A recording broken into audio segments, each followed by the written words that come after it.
رسوله الکریم اما بعد آج ہم انشاءاللہ کھانے کے آداب پہ چند باتیں کریں گے لقد کان لکم فی رسول اللہ اسوۃ حسنہ نبی پاک صلی اللہ علیہ وسلم کا طریقہ خالدی اسوہ حسنہ ہے۔ اگر ہم کھانا کھائیں گے، کھانا تو جانور بھی کھاتے ہیں، کافر بھی کھانا کھاتے ہیں، سکھ اور ہندو بھی کھانا کھاتے ہیں، لیکن ان کا کھانا کھانا عبادت نہیں ہے۔ اگر ہم رسول اللہ صلی اللہ علیہ وسلم کا کھانا کھائیں گے تو ہمارا کھانا کھانا کیا بن جائے گا؟ ثواب بڑھ جائے گا، انشاءاللہ نیکی بڑھ جائے گی۔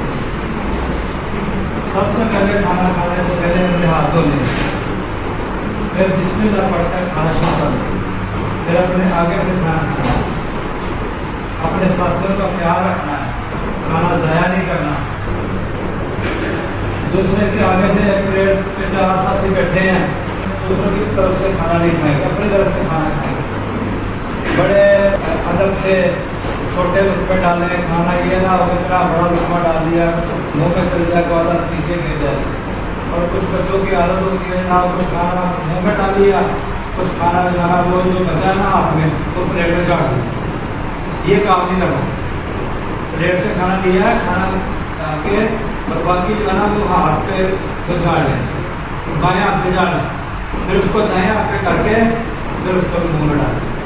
یعنی وہ یہ نہیں کہ پلیٹ میں ہاتھ ڈالا اور تھوڑا سا منہ میں ڈالیا، تھوڑا سا پلیٹ میں جھاڑ دیا، یہ ٹھیک ہے۔ بسم پڑھ کے کھائیں گے، اپنے آگے سے کھائیں گے اور درمیان پلیٹ کے درمیان سے نہیں کھانا، ایک سائڈ سے اپنی سائڈ پہ کھانا اور اپنے ساتھیوں کا خیال رکھ کے کھانا ہے۔ آگے کا ہے تو اس کے بڑے فائدے ہیں، دینی لحاظ سے بھی اور دنیاوی لحاظ سے بھی اس کے بہت فائدے ہیں۔ اللہ تعالیٰ ہمیں سنت کے مطابق کھانا کھانے کی توفیق عطا فرمائے۔